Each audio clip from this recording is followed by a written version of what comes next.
Very excited. I have chronically bad shoulder injuries. I honestly wish that my shoulders looked like your shoulders. But I have a good friend that is a doctor of sports medicine that wanted me to try some new exercises that EMG studies show actually stimulate the muscles in a better way than what I have been doing, the more traditional stuff. So I encourage you guys after this to try out the stuff that we go over today. All right, let's do it.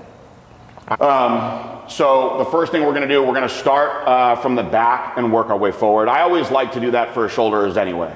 So even with my traditional or old school exercises, I go posterior, medial, and then to the front, because most people just press right away. Mm-hmm. I find that if you stimulate the other heads of the shoulder first, you get more carryover. Also, you're thoroughly warmed up and it cuts down the risk of injury, which is how a lot of people get themselves into these predicaments anyway. So the first one is a posterior delt exercise. Now, a lot of people have been trained to do, your bent over flies, whether you're out here or coming back here like this. So in this technique, you're actually going to relax your shoulders, slightly let them hang forward like this. And you're gonna actually rotate your pinky all the way out. But what I want you to be mindful of is you're rotating from the joint itself, right? So you're internally rotating like this. So even right here, I can actually feel my posterior delts already starting to engage. And from here, with our elbows locked, we're gonna come straight out like this. And it's tricky and unnatural for me working around all these injuries, but even with this light weight, I can really feel it. So you want to be mindful of your pinky coming out and away from your body. Okay. Out and away from your body. Okay. Not to the side, not to the front, just straight out. Yep, just like that. But you're really, really rotating forward like that. Yep. Okay. We'll start out light. So weird, I'm like grabbing 5-pound dumbbells. Yeah, because I want you to feel it first before we start just moving weights. So I'm here. Yep. Pinkies. Mm-hmm. And here? Yep. And I would say lean forward just a tiny little bit more and try to concentrate right here real hard. Yeah. And you actually look like you could probably even internally rotate even a little bit more. Yeah, there you go. See, just doing that, you see how much more like everything just started popping out right there. Yeah. So we know that it's engaged. And my left arm is actually shaking. Yeah. Because we're really, really trying to isolate just these little pieces in here. And by coming out farther away, we want to disengage the traps from shoving the weight up. If we start coming too close with it, the traps are going to engage a lot. That looks great. I mean, you could see all the striations in your shoulders already.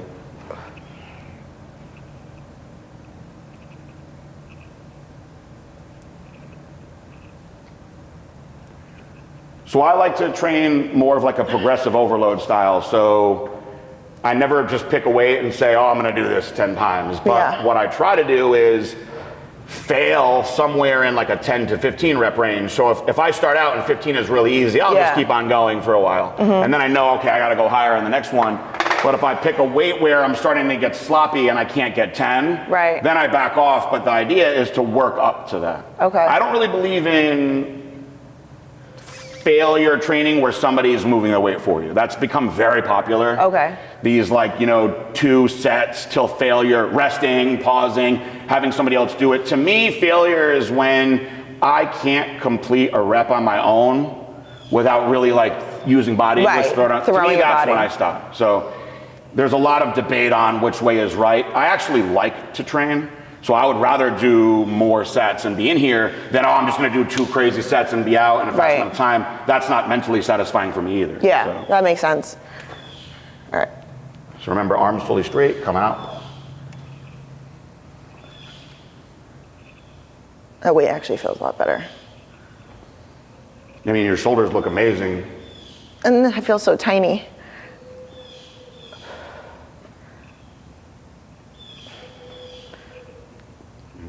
Looks good. I see what you mean by rotating even more. Yep. The more you can get it, the more you'll be able to engage that little posterior head back there.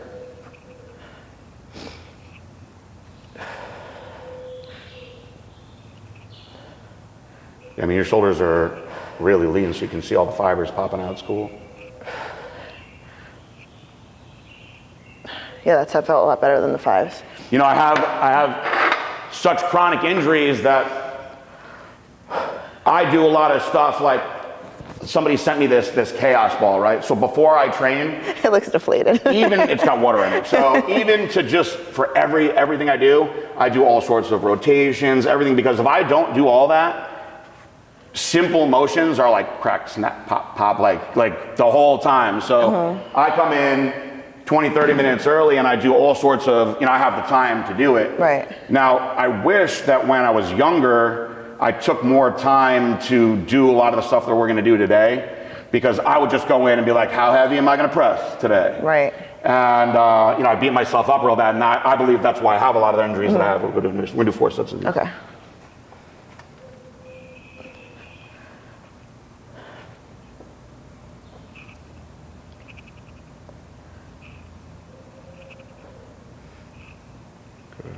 Yeah, your shoulders look crazy.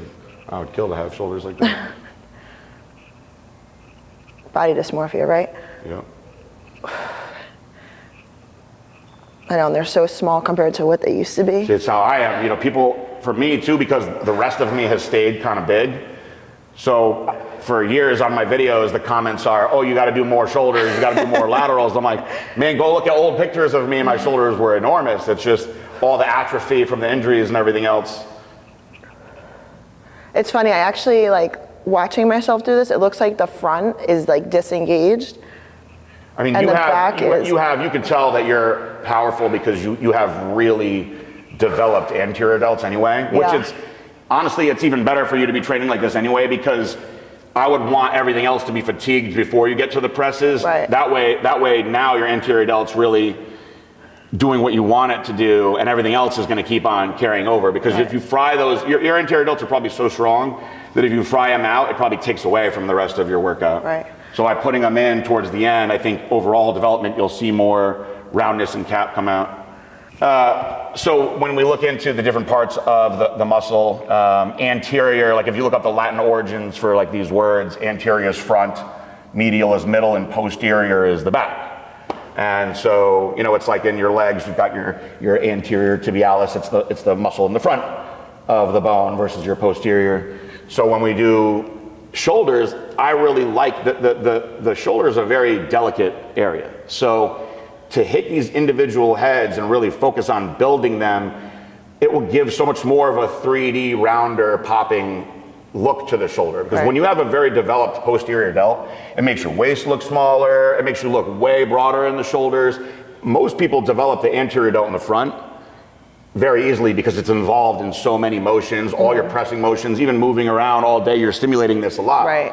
So by focusing on building these areas out first, you really complete that look. And I've never really seen anybody that had too big of posterior delts, but you see people that are too developed here and Right. they kind of look like this. Especially like my whole life, I'm a presser. So we press I press as heavy as I can for everything. So now I could totally see that being Yeah. like why I'm so developed in the front. And if you train like this anyway for a while and you build this strength up, when you switch over to a day where you press first, you're going to be considerably stronger at that point. Okay. Because you've developed all these ancillaria groups around it for stabilization. Yeah. Just do one more of these. Yep.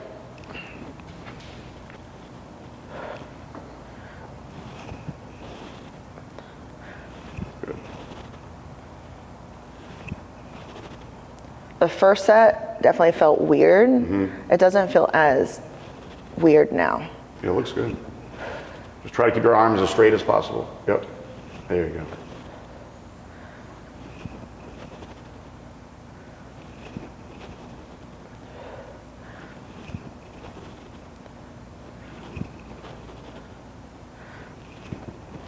Good.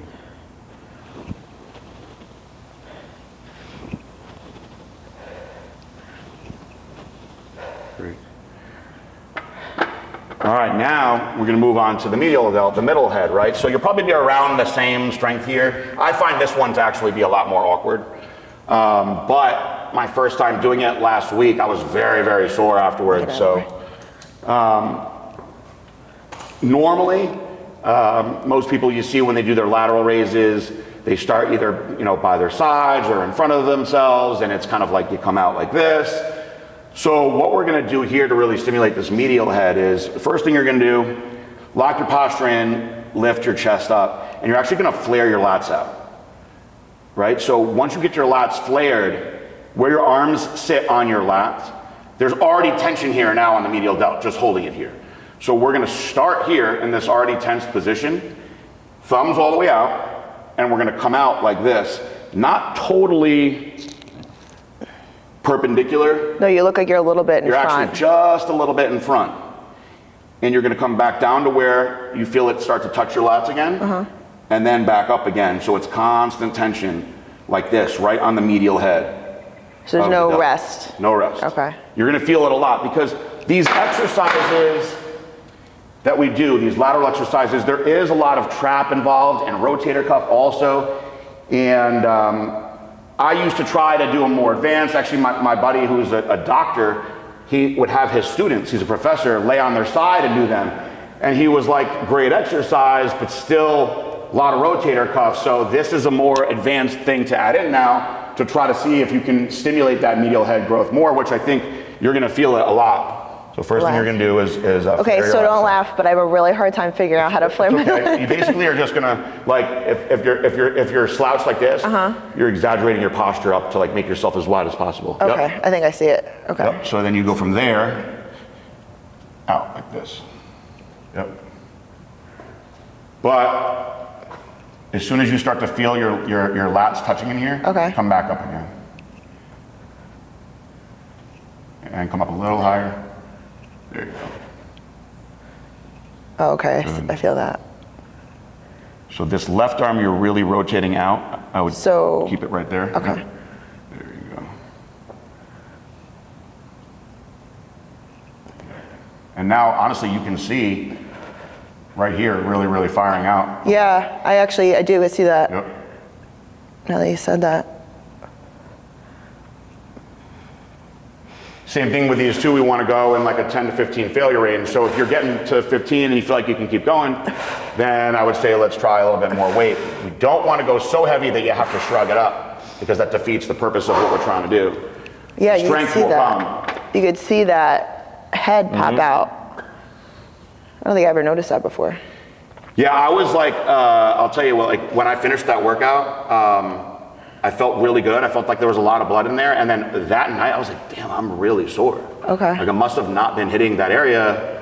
You know, I mean, obviously I've lost a lot of mass in there, but I was very surprised because I don't get sore the same way. You're gonna get sore when you do something different anyway, but I was like, damn, I'm really sore. So. It's weird, and I do lateral raises, but not, I mean, obviously not like this. Yeah. But these are actually, 10 pounds. They're fatiguing. Yeah, no, I do seated laterals, standing laterals. Sometimes I'll do one arm at a time, really strict with dumbbells. I'm usually like 15 pounds to 20 pounds. Like, it hurts, but I just kind of push through. This feels. It's tough. And I'm like at least 50% weaker doing it like this also. Okay, so get those lats flared out, lift the chest up high. Yep. Okay, so here. Now rotate out like this. Okay. And come up. Like you're going like this with your thumbs, basically. Yep. It's weird not resting too. It's tough. You keep that constant tension on there. And it's really cool to see when somebody's really lean like you, the science being put to work visually, because this changing of positioning, everything looks totally different now than when you were all the way forward in the posterior delt. Now you can actually really see between the anterior and medial delt how much action is going on. It's really cool. It's actually a privilege for me to be able to see that today. I'm not lean enough to see that on myself yet. That looks awesome.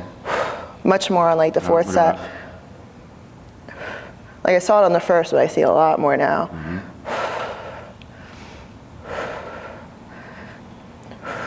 My clients are gonna hate me. It's crazy that a little thing like this can burn so bad, but. Yeah.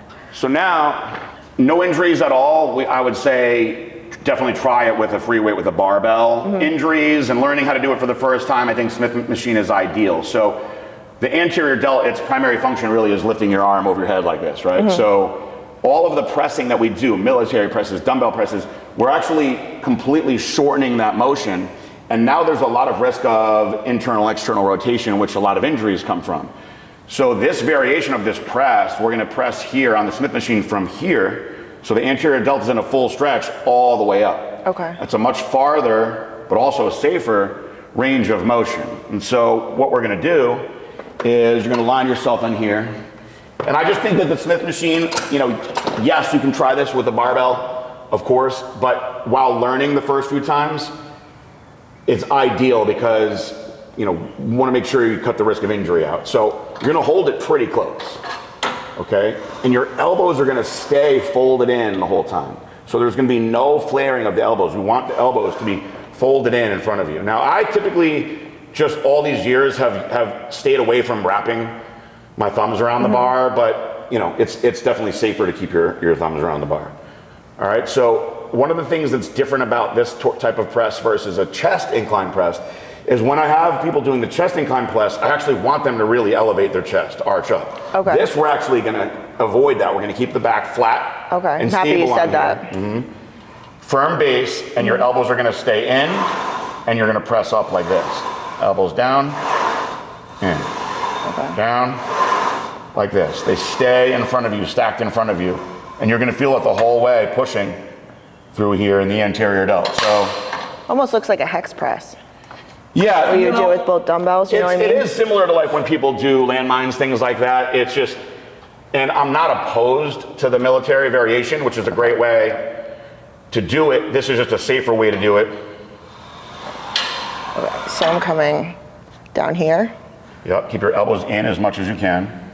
You can maybe go a tiny little bit wider if you want, but the key is keeping your elbows tight in like this. Okay. Tight in the whole time and up. Yep. So once this feels okay, we'll start throwing some weight on and moving it. Okay. I'm doing that.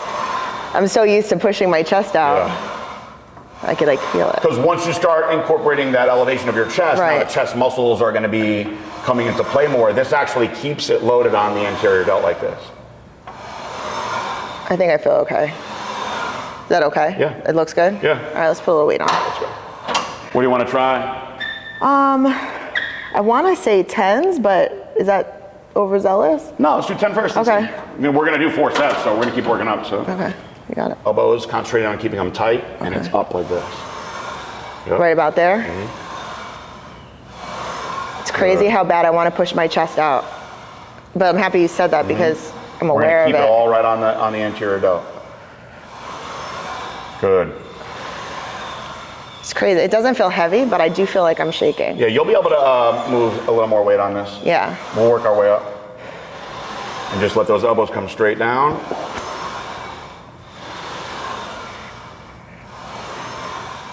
It's like at the top. So Chris just asked a question about locking out. So I'm staying away from locking out, but it's like my triceps want to lock Yeah. out. They're like my triceps are what's shaking. It's like they want to connect and get involved. Yeah, you will feel it through the tricep, especially through the outside through here. Not as much in the long head. Yeah.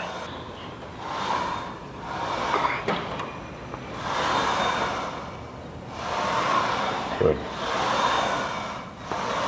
Good. Good. Good. Good. Good. Keep going. Good. Keep those elbows in tight. Good. Yep. Good. Oh my God. Good. I definitely felt that one. Want to try a little more weight? Rest a little bit? Okay. Do I have to still hit 12? No. Okay. If you can't hit 8, it's too heavy. Okay. No, I Eight's usually should. like my bottom number. Backed in the whole time. Don't be afraid to, get explosive when you're coming up with it. Good. Good. Good. Good. Good. Good. Good. Good. Come on, get more. Good. Oh God. Okay. Very good. Really good. Yeah, it makes a difference when like you stack it. Yep. if you took it would be tricky to do with a 45, but like, you know, like the pre-made, like skinnier bars that are shorter, I think would be easier. Yeah, like a curl bar, you mean? Yeah. Okay. To do it with free weights like this, because if you don't have shoulder injuries, learning a new exercise, you start light anyway, you should be safe. But for me, like with all the injuries, I want to learn these things and nail them and hit the area without the risk of making anything worse. Right. So you're a lot safer on here, and you can really control where your elbows are and stuff on here. You're just working against the machine. So for me, I can feel it a lot. Not saying that I don't feel it with a regular shoulder press, but I feel through that full range of motion a lot more activation like this. So I think by getting used to doing this and you building those areas up, when you play around with other stuff, you'll certainly be stronger in those other exercises. But if we can get more development like this, then why not keep doing this anyway? Yeah. So I'm not trying to reinvent the wheel, you know. I always just want to learn what's going to be. I see a lot of people kind of creating new exercises in the gym. And for the most part, most of the old school tried and true stuff works the best. But as more science comes and weight training evolves, you learn new ways that may be better. You know? Right, especially with injuries and stuff, trying to train around it and find those small muscles and build those up, it's going to support all the big stuff. A lot of people say to me about like the bodybuilding training videos that you see guys now. These guys are monsters, but people will say, oh man, it doesn't seem like these guys train hard like the way that, you know, the guys in the 90s and early 2000s did. But the thing is, perhaps the way that those guys and like my era of guys were training was why we were getting hurt so bad all the time. Because a lot of those great Olympias, these champions, these guys had a lot of bad injuries too. And you know, I see a lot more of the guys using machines and fancier exercises now. But if they're able to have longevity in the gym and not be having to have surgeries and these other things, then you know that just shows the evolution of the science. Really. Right. Because I do watch a lot of these guys training, and I'm like, like I'm waiting for them to start gripping and ripping it, like how and they're just not doing it. No, it's like everything is really isolated and slow and smooth. I mean, they're moving big weights. These guys are strong.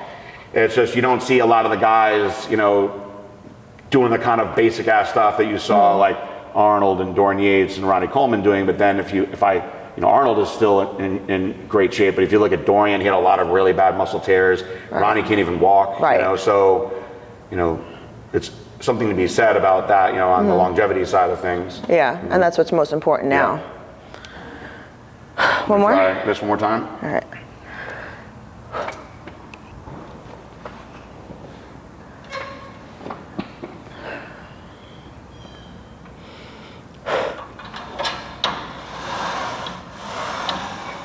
Good.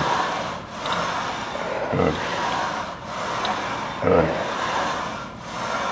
Good. Good. Good. Come on, got more. Keep going. Come on. You got another one. Push, push, push, push, push. Good job. Good. Strong. I didn't feel very strong. It's a weird because you're getting used to it, but you're really burying that area, so.